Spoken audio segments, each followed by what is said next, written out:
हिमाचल प्रदेश में पिछले कल एक और कोरोना वायरस का पॉजिटिव केस हुआ है। इस वक्त 2 पॉजिटिव केसेस के पेशेंट्स अस्पताल में उपचाराधीन हैं। ये स्थिति संतोषजनक नहीं है।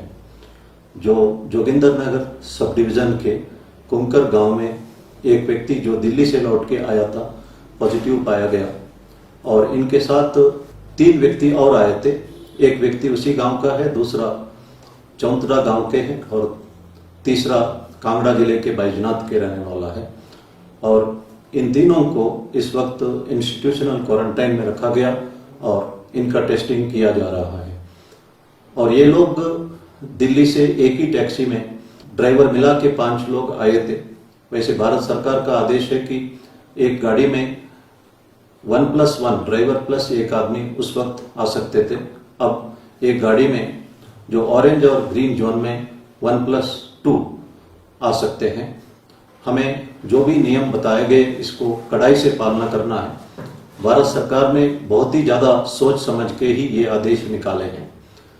और ये व्यक्ति जो पॉजिटिव पाया गया ये नोएडा में सैमसंग में काम कर रहा था, लेकिन भारत सरकार के जो स्ट्रैंडेड लोगों के बारे में आदेश है वो आदेश इमीडिएटली बिफोर लॉकडाउन में जो लोग स्ट्रैंडेड है उनके बारे में था, लेकिन जो दूसरी राज्यों में नौकरी कर रहे हैं उनके लिए ये आदेश नहीं था।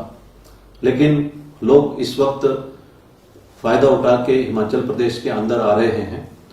लेकिन आने के उपरांत जो हमने होम क्वारंटाइन के बारे में जो भी आदेश दिया उसका पालना करना अनिवार्य है, क्योंकि इस वक्त देश में भी हालात इतना अच्छी नहीं है। पिछले कल एक ही दिन 3,900 केसेस बढ़े हैं और 195 डेथ्स हुए हैं। इस वक्त जो 46,000 से ऊपर देश भर में केसेस हैं, 1,500 से ऊपर डेथ हुए हैं। ये स्थिति संतोषजनक नहीं है। हमें बहुत ही ज्यादा सतर्क रहने की आवश्यकता है। चंबा जिले में कुछ लोग प्रोटेस्ट कर रहे थे कि इंस्टीट्यूशनल क्वारंटाइन में अपने लोगों को क्यों रखा, होम क्वारंटाइन में भेजा जाए। ये सही नहीं है। इंस्टीट्यूशनल क्वारंटाइन में रखना या होम क्वारंटाइन में भेजना ये एडमिनिस्ट्रेशन का डिसीजन है, इसका पालना करें। मैंने पहले भी कहा था जो होम क्वारंटाइन में रहते हैं वे अलग कमरे में टॉयलेट के साथ अलग रहे और सोशल डिस्टेंसिंग घर के अंदर मेंटेन करें, मास्क पहने और यूटेंसिल्स अलग से इस्तेमाल करें। ये प्रिकॉशंस लेना बहुत ही अनिवार्य है। अगर होम क्वारंटाइन में रहते रहते किसी और उसी घर के सदस्य को संक्रमित करते हैं और वो व्यक्ति अगर बाहर आता है तो सोसाइटी, समाज जो है संक्रमित हो जाता है। इसलिए जो नियम आपको बताया गया उसका कड़ी से पालना करना आप सबका कर्तव्य है। एक जनप्रतिनिधि के फेसबुक अकाउंट को हैक करके लोगों से डोनेशन मांगना शुरू कर दिया। मैं अनुरोध करता हूं, इस तरह का फ्रॉड इस वक्त बहुत ज्यादा चला हुआ है। अगर आप डोनेट करना चाहते हैं तो सीएम कोविड फंड में डोनेट करें या प्राइम मिनिस्टर केयर में डोनेट करें और ऑफिशियल वेब पोर्टल में जाके आप डोनेट कर सकते हैं।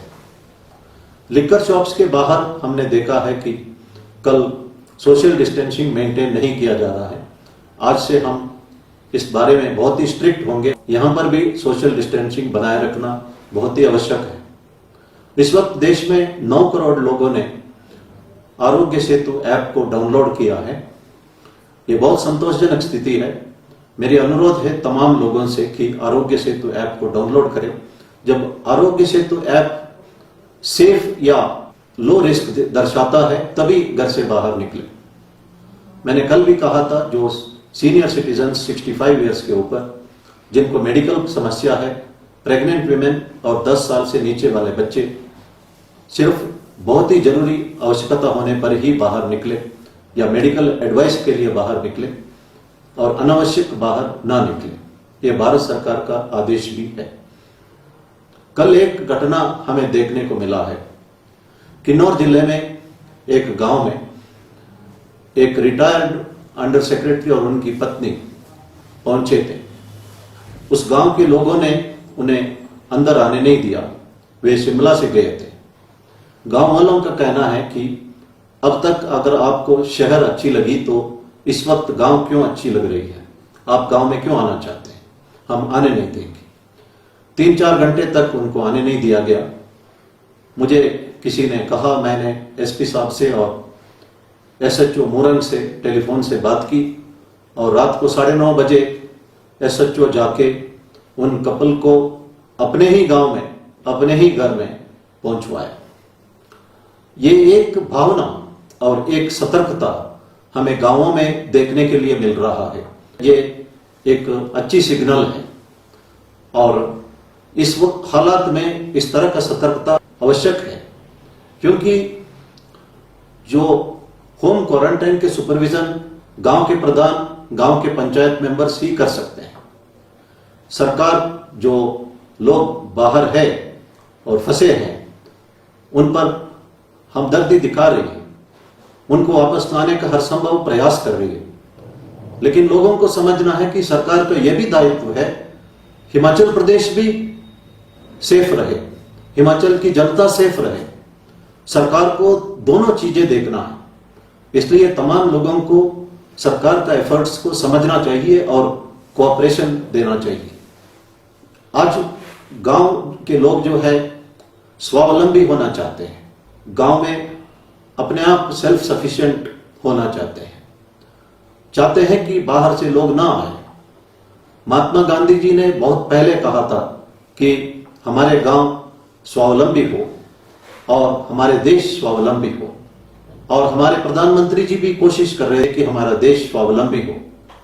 इस हालात में हमने देखा है कि हिंदुस्तान के तमाम इंडस्ट्रियलिस्ट और साइंटिस्ट इकट्ठे हुए हैं, कई तरह का गैजेट्स उन्होंने बनाए हैं, वो चाहे वेंटिलेटर्स का हो या मास्क का हो, पीपीई किट हो या मेडिसिन हो, तो देश के लोग एकजुट होकर कोशिश कर रहे हैं। ये एक अच्छा सिग्नल है। हम चाहे तो कुछ भी दुनिया के सामने करके दिखा सकते हैं। स्वामी विवेकानंद जी जब जापान से वैंकूवर जा रहे थे ऑन वे टू शिकागो, उसी शिप में श्री जेम्स सेठ जी टाटा भी थे। टाटा अमेरिका जा रहे थे क्योंकि स्टील टेक्नोलॉजी लेने के लिए। ब्रिटिशर्स और यूरोपियंस उन्हें स्टील टेक्नोलॉजी देने से इनकार किया। यहां तक मजाक किया है कि अगर इंडियंस स्टील बना सकते हैं तो we will eat them. Swami Vivekananda ji ने जेम्स सेठ जी टाटा को कहा, हिंदुस्तान का तरक्की के लिए प्योर साइंस के साथ टेक्नोलॉजी दोनों आवश्यक है। सिर्फ टेक्नोलॉजी लाने से हिंदुस्तान सेल्फ सफिशिएंट नहीं हो सकता है। उन्होंने कहा कि यह मिट्टी की जांच हिंदुस्तान में ही आप कर सकते हैं, करना चाहिए। उन्होंने महाराजा मैसूर को चिट्ठी लिखी और महाराजा मैसूर ने कई एकड़ लैंड बेंगलुरु के यशवंतपुर में टाटा को डोनेट किया और टाटा ने अमेरिका से इंडिया वापस आने के उपरांत Indian institute of science Bengaluru में बनवाया। बाद में 1945 में टाटा ग्रुप ने Tata institute of fundamental research भी मुंबई में स्थापित किया। विवेकानंद जी भगवत गीता का किसी भी श्लोक बोल सकते हैं, वे किसी भी रिचुअल को भी करना जानते हैं, लेकिन वे अंधविश्वास में विश्वास नहीं करते थे। वो देश को स्वावलंबन होने के बारे में 1893 में कहा था। विवेकानंद जी के जो आइडियल्स है वो रविंद्रनाथ टैगोर, सुभाष चंद्र बोस जी, महात्मा गांधी जी, जवाहरलाल नेहरू जी, अरविंद घोष जी, कई सारे नेताओं तथा इवन हमारे वर्तमान प्रधानमंत्री श्री नरेंद्र मोदी जी को भी प्रेरित किया है। देश स्वावलंबी की ओर बढ़ते जा रहा है, देश एकजुट होते जा रहा है, लेकिन इस महामारी के संदर्भ में जब हमारा समाज, हमारा देश सुरक्षित रहेगा तभी व्यक्तिगत रूप से हम सुरक्षित रह सकते हैं। There cannot be a concept called I am safe. There is only a concept called we can be safe. धन्यवाद, जय हिंद।